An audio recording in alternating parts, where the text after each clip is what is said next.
Bienvenidos a un nuevo análisis a fondo. Para quienes nos escuchan hoy, tenemos una misión muy clara y, la verdad, bastante reveladora. Soy su anfitrión, con muchas ganas de entrar en materia, y hoy vamos a explorar cómo los activos digitales han abandonado por fin esa etapa de, digamos, pura teoría especulativa. Hola, y sí, estoy encantada de estar aquí, aportando mi visión como especialista en tecnología financiera, porque como bien dices, ya no estamos hablando de promesas tecnológicas. Exacto, ni de un futuro lejano de ciencia ficción financiera. Estamos ante una realidad operativa, regulada y diseñada específicamente para las grandes instituciones y la tesorería corporativa tradicional. Ujú. Para esta inmersión, hemos revisado documentación técnica y operativa centrada de lleno en los casos de uso reales de Capital Prime OTC. Y el objetivo de hoy es destilar exactamente cómo esta plataforma sirve de puente. Un puente que une el mundo cripto con las estrictas necesidades de cumplimiento y liquidez del mundo empresarial a gran escala. Es un enfoque muy necesario, la verdad. Pues para abrir boca, adelanto un concepto que rompe por completo los esquemas tradicionales. Imaginen enormes buques de transporte marítimo comercial y flotas de aviones pagando su suministro de combustible directamente con USDT. La criptomoneda estable anclada al dólar, claro. Esa misma. Suena a, no sé, a un experimento futuro, pero es una operativa que ya se está ejecutando en los puertos internacionales hoy mismo. Pues lo fascinante aquí es que, al diseccionar la documentación operativa de estos procesos, queda patente que el mercado ha superado la fase de los proyectos piloto. Ya no son pruebas. No estamos analizando pruebas de concepto. La clave de esta transformación radica en que son operaciones plenamente integradas en la contabilidad de las corporaciones. Ujú. Hablamos del paso definitivo de una narrativa que estaba impulsada por el comercio minorista a la pura utilidad logística y financiera aplicada a la industria pesada. Y esto cambia drásticamente la forma en la que debemos analizar el ecosistema de los activos digitales. Vale, vamos a desgranar esto. Porque para que las grandes empresas, los fondos privados institucionales o los grandes patrimonios decidan entrar en este sector y comprometer su capital, Necesitan garantías. totalmente. La narrativa de la descentralización rebelde no le sirve de nada. Un director financiero necesita certezas jurídicas, no ideología. El salvaje oeste de los activos digitales es sencillamente incompatible con los mandatos de un consejo de administración. Es que el riesgo reputacional y legal es inasumible para ellos. Claro. Y al revisar la estructura de Capital Prime OTC, vemos que no opera en un vacío legal. Todo su modelo se articula a través de un exchange que está estrictamente regulado bajo la normativa europea MiCA y además registrado en el Banco de España. Eso es fundamental. Y Capital actúa específicamente como el partner registrado de este exchange, canalizando las operaciones institucionales. Pero, a ver, y aquí quiero profundizar un poco. ¿Qué significa realmente operar bajo MiCA en el día a día de una tesorería corporativa? Porque el término se usa muchísimo, pero el impacto práctico a veces se diluye. El impacto práctico de MiCA es, en esencia, la eliminación del riesgo de contrapartida opaco. Ujú. Antes de este marco regulatorio europeo, una corporación que deseara mantener parte de su tesorería en una stablecoin se enfrentaba a un abismo de incertidumbre. No sabían si los fondos estaban ahí. Exacto. No sabían si esos activos digitales estaban verdaderamente respaldados por reservas líquidas reales. MiCA impone exigencias de auditoría que son brutales, requisitos de capitalización y normas de transparencia innegociables. O sea, cambia las reglas del juego. Por completo. Para un director financiero, esto se traduce en que la infraestructura subyacente deja de ser un experimento. Pasa a tener el mismo nivel de exigencia, auditoría y responsabilidad legal que una entidad financiera tradicional. Y el registro en el Banco de España supongo que suma puntos. Muchísimos. Al sumar ese registro, se añade una capa de supervisión local en materia de prevención de blanqueo de capitales. Y eso legitima el flujo de capitales ante cualquier auditoría interna. Hay un aspecto en la infraestructura operativa de este exchange en particular que la verdad me llamó poderosamente la atención al revisar las notas, porque rompe con el estándar de la industria cripto. ¿Te refieres a la presencia física? Sí. Este exchange no es un ente puramente etéreo. No está basado únicamente en servidores en la nube sin una dirección postal clara. Combina la infraestructura digital institucional con oficinas físicas y puntos de atención al público. Que es una rareza en este sector. Es el único en su categoría que hace esto en nuestro país. Objetivamente, mantener oficinas físicas supone un coste operativo altísimo. Yo me pregunto, ¿por qué una empresa nativa digital asumiría ese lastre en su balance? Porque es un movimiento estratégico muy calculado. A ver, en el mundo de las finanzas institucionales, la confianza no se construye únicamente con algoritmos criptográficos infalibles. Necesitas ver a alguien. Eso es. Se construye con responsabilidad palpable. El capital tradicional, los administradores de un gran patrimonio o los gestores de un fondo de inversión están acostumbrados a sentarse en una mesa. A mirar a los ojos a la persona que gestiona su dinero. Exactamente. Necesitan mirar a los ojos a su contraparte y tener un lugar físico al que acudir si surge, imagínate, una incidencia multimillonaria. Al anclar un ecosistema digital abstracto en la tangibilidad de unas oficinas físicas, este exchange captura un segmento del capital corporativo que, de otro modo, Jamás habría entrado. jamás habría cruzado la barrera de entrada, por pura aversión al riesgo de tratar con entidades fantasmas. Así que no es un capricho inmobiliario, estoy convencida de que es una herramienta de captación de capital conservador. Entendido. Esa tangibilidad es un puente psicológico y legal. Y hablando de operativas ancladas en el mundo real, pasemos a la logística pesada, porque los datos sobre el terreno son contundentes, y aquí es donde se pone realmente interesante. ¿El caso del combustible? Sí, hay un caso de uso detallado sobre el pago de combustible en grandes infraestructuras. Estamos hablando de contratos internacionales de suministro energético donde proveedores específicos ya están aceptando liquidaciones estructuradas utilizando USDT. Es un salto enorme. Enorme. Esto se aplica al transporte marítimo de mercancías, a la aviación privada y comercial y a grandes operadores logísticos. Pero, a ver, seamos críticos. Transferir dólares a través del sistema bancario lleva décadas funcionando. ¿Qué incentivo real tiene un armador de buques para cambiar su operativa de pagos a USDT en lugar de usar su línea de crédito bancaria de toda la vida? El incentivo, de manera muy directa, se mide en la cuenta de resultados. Se basa en mitigar las profundas ineficiencias de la infraestructura bancaria tradicional. Pensemos en la anatomía de un pago marítimo internacional clásico. Vale. Un buque mercante necesita repostar en un puerto en Asia y el armador opera desde Europa. Iniciar una transferencia SWIFT de alto valor implica pasar por bancos corresponsales. Y cada banco se lleva su parte. Cada banco en esa cadena retiene una comisión y, lo que es peor, añade fricción temporal.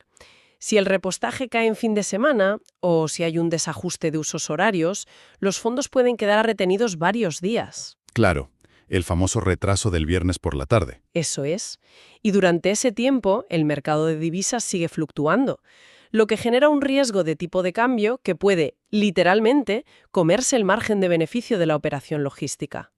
Además, el buque no puede zarpar hasta que el proveedor confirme la recepción de los fondos en su cuenta. Claro.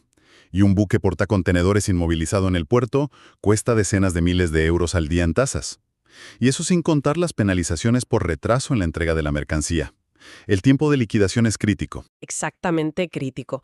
Al utilizar USDT coordinado a través de la mesa OTC del exchange, mediante Coaptal como su partner registrado, el armador liquida la factura energética de forma casi instantánea. Minutos en lugar de días. La naturaleza criptográfica del activo permite que la transferencia de valor ocurra en minutos, independientemente de si es domingo por la madrugada o de si los bancos en Asia están cerrados por un festivo local. No hay horarios. Ninguno. El proveedor recibe el USDT, verifica el saldo al instante en la cadena de bloques y autoriza el repostaje. Posteriormente, ese proveedor puede mantener el USDT en su balance o usar la misma infraestructura OTC para convertirlo a su moneda local fiat. Optimiza todo el proceso. Se optimiza el porcentaje final de pago al eliminar intermediarios superfluos. Se mitiga el riesgo de fluctuación de divisas de fin de semana y, lo más importante, se devuelve la operatividad a la flota en tiempo récord. Ese contraste entre la velocidad de la cadena de bloques y la lentitud del sistema de corresponsalía bancaria nos lleva a otro punto crucial del análisis, la fricción global. Un tema doloroso para muchas empresas. Cualquiera que haya gestionado la tesorería de una multinacional o lidiado con proveedores en múltiples jurisdicciones conoce este calvario perfectamente. Pagar a fábricas o proveedores de materias primas en regiones como Latinoamérica o el sudeste asiático, utilizando euros o dólares tradicionales, es un campo de minas administrativo. Totalmente. Hay controles de capital, bloqueos arbitrarios por parte de los departamentos de compliance de los bancos intermediarios y comisiones ocultas en el tipo de cambio que el banco aplica de forma unilateral. Así es. La burocracia transfronteriza y los cuellos de botella bancarios actúan como un impuesto oculto sobre el comercio global. La documentación muestra que Capital Prime OTC estructura estos pagos a proveedores internacionales mediante la conversión ágil de activos digitales y una liquidación organizada. ¿Desde Europa? Sí, al operar desde Europa bajo el paraguas de MiCA, su departamento OTC asume la complejidad de la transacción. Una corporación europea puede enviar euros, la mesa OTC se encarga de la conversión a un activo digital estable y ejecuta la transferencia internacional, evitando las rutas bancarias congestionadas. Y el proveedor recibe el dinero sin pasar por esos peajes. El proveedor en Asia o Latinoamérica recibe liquidez inmediata. Y todo esto, muy importante recalcarlo, manteniendo una trazabilidad documental absoluta. Porque recordemos que eluden la ineficiencia del banco tradicional, no las obligaciones de reporte fiscal o normativo. Claro, están dentro del marco legal en todo momento. Pero aquí entra en juego el elefante en la habitación. El impacto en el mercado. Ah, el deslizamiento. Exacto. Es fácil entender la teoría con transacciones pequeñas, pero cuando hablamos de comercio exterior, de operaciones inmobiliarias de alto nivel o de reestructuraciones patrimoniales, estamos hablando de mover millones de euros de golpe. Y quien sigue los mercados financieros sabe que si intentas volcar 20 millones de dólares en Bitcoin o incluso en USDT en un exchange público, vas a destrozar el libro de órdenes.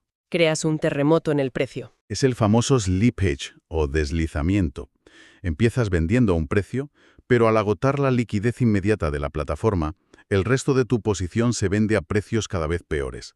Acabas perdiendo cientos de miles de euros en cuestión de segundos por el mero tamaño de tu propia operación. ¿Cómo resuelve la mesa OTC este problema fundamental para las instituciones? Esa es, sin duda, la función vital de un mercado over-the-counter, una mesa extrabursátil. Una tesorería corporativa jamás puede exponerse al slippage de un libro de órdenes público. Su deber fiduciario se lo impide. Sería una negligencia. Completamente. Cuando un gran patrimonio o una empresa necesita realizar lo que denominamos un off-ramp institucional, Es decir, salir hacia el dinero fiat. exacto, convertir masivas reservas de criptoactivos a euros fiat para, por ejemplo, adquirir un edificio de oficinas, repartir dividendos a accionistas o pagar una nómina internacional. Ahí el departamento OTC actúa como un amortiguador. Ujú. En lugar de lanzar la orden al mercado público, la mesa busca activamente contrapartidas institucionales de forma bilateral y privada.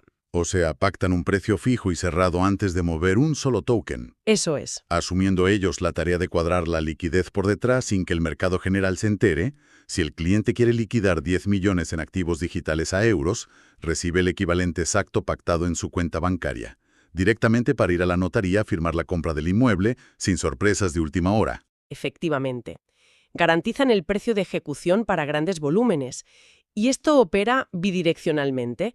Hemos hablado mucho del off-ramp, de salir hacia el dinero fiat, pero la misma dinámica protege a quienes buscan el on-ramp. Los que quieren entrar. Sí, la documentación detalla cómo family offices y fondos privados que deciden diversificar parte de sus reservas de tesorería hacia los activos digitales utilizan esta misma infraestructura. Para no encarecer su propia compra. Claro, comprar una posición masiva en el mercado público encarecería su propio precio de entrada a medida que van barriendo el libro de órdenes. Al hacerlo a través de la mesa OTC, adquieren esos activos de forma organizada al precio acordado e integran los activos en su balance corporativo, Y con todos los papeles en regla. con toda la certificación de origen de fondos y el cumplimiento normativo exigido en Europa. Es una infraestructura institucional de compraventa que las plataformas minoristas, por su propia naturaleza algorítmica, simplemente no pueden ofrecer. Entonces, ¿qué significa todo esto para la operativa interna de las empresas? Porque hemos mencionado repetidamente el cumplimiento normativo, la trazabilidad y el origen de los fondos. Y aquí es donde quiero ponerme en los zapatos de un equipo legal. Un trabajo complicado. Ya te digo, cuando escuchamos el término KYC, El proceso de conocer a tu cliente y prevención de blanqueo de capitales, en el ámbito corporativo la reacción suele ser un suspiro de agotamiento. En la banca tradicional, abrir una cuenta corporativa compleja, verificar a los beneficiarios reales en varias jurisdicciones y superar el comité de riesgos puede llevar meses. Meses en los que la empresa está paralizada. No esperan meses. Entonces, ¿cómo evita esta mesa OTC convertirse en el mismo cuello de botella burocrático que los bancos a los que pretende sustituir? Si conectamos esto con el panorama general de los negocios internacionales, comprendemos que el tiempo de gestión administrativa es de hecho un factor competitivo de primer orden. Sin duda. El cumplimiento normativo, como hemos dicho, es innegociable bajo la regulación MiCA y los estándares del Banco de España. La diferencia radical radica en la arquitectura del proceso. Lo que las fuentes destacan sobre el valor diferencial del Departamento OTC de Capital es la agilidad sistemática de su KYC.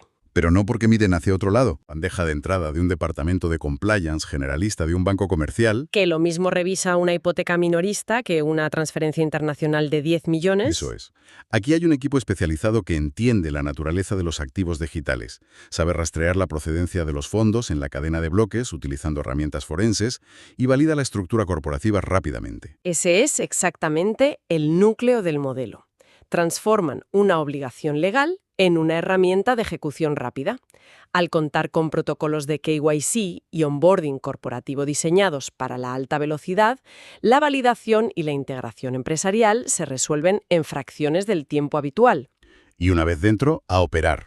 Una vez que la corporación ha superado esta fase rigurosa inicial, la operatividad de la mesa OTC es inmediata y continua.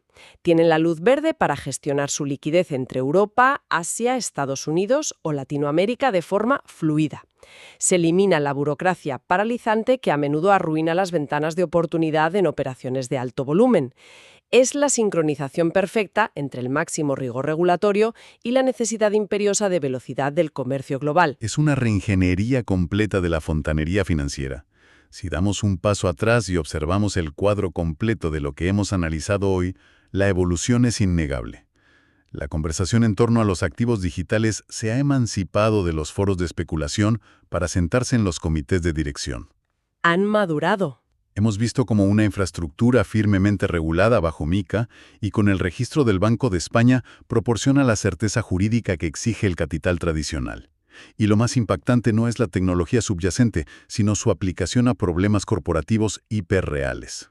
La logística pesada que comentábamos. Desde optimizar el pago millonario de combustible marítimo esquivando la ineficacia de la red de corresponsalía bancaria, hasta permitir a los family offices liquidar posiciones masivas sin destruir el mercado para adquirir bienes raíces, pasando claro por el pago ágil a proveedores en jurisdicciones complejas. Eso es vital. Y Capital Prime OTC. Al actuar como ese partner registrado que organiza estas liquidaciones bilaterales, demuestra que, en la liga institucional, no se venden visiones de futuro. Se vende la capacidad de reducir costes operativos y tiempos de ejecución hoy mismo. Y asimilar la magnitud de este cambio es fundamental, especialmente para quienes escuchan y están involucrados en la estrategia financiera o la logística de grandes corporaciones. Es el presente, no el futuro. Comprender cómo las mesas OTC integran la liquidez digital con las exigencias del dinero fiat ya no es un conocimiento reservado para especialistas en tecnología. Se ha convertido en un requisito estratégico. Las herramientas para sortear las fricciones transfronterizas y optimizar los balances corporativos ya están desplegadas y auditadas. Quien no lo vea, se queda atrás. Quienes persistan en ignorar esta infraestructura en favor de los procesos heredados correrán el riesgo de operar con una desventaja competitiva severa, asumiendo costes y demoras que sus competidores internacionales ya han eliminado de sus hojas de balance. Definitivamente. Las reglas de la eficiencia en las transacciones globales se están reescribiendo. No en teoría, sino en la práctica diaria de empresas que mueven la economía real. Y esto me hace preguntarme sobre la reacción de los actores financieros de toda la vida. Precisamente, esto plantea una pregunta importante con la que creo que debemos cerrar nuestro análisis de hoy. Te escucho. Si constatamos que industrias de capital intensivo operativamente complejas e históricamente conservadoras, como la aviación comercial y el transporte marítimo, ya están adoptando las liquidaciones con criptomonedas estables, Ujú. y si lo hacen, específicamente para sortear las ineficiencias, el riesgo cambiario y la lentitud del sistema bancario tradicional, resulta inevitable plantearse lo siguiente. ¿Cuánto tiempo de margen le queda a la banca corporativa tradicional antes de verse forzada, por pura supervivencia, a integrar esta misma infraestructura digital descentralizada en sus propios procesos internos? ¿Para evitar quedar marginada del tablero del comercio internacional? Es una gran pregunta. Es que la adopción institucional no es una moda, es una optimización de recursos inexorable, que redefinirá por completo lo que el mundo empresarial entiende por liquidez. Una reflexión final de gran calado para digerir todo lo que hemos puesto sobre la mesa. La línea divisoria entre el dinero fiduciario tradicional y los activos digitales regulados ya no se está difuminando. Simplemente ha sido integrada por la operativa de la logística mundial. Una idea excelente para mantener en el radar estratégico y analizar cómo responden los mercados tradicionales. Agradecemos a quienes nos han acompañado en esta inmersión profunda. Sigan cuestionando el funcionamiento de los sistemas establecidos, continúen explorando estas nuevas realidades operativas y, como siempre, nos encontramos en el próximo análisis a fondo.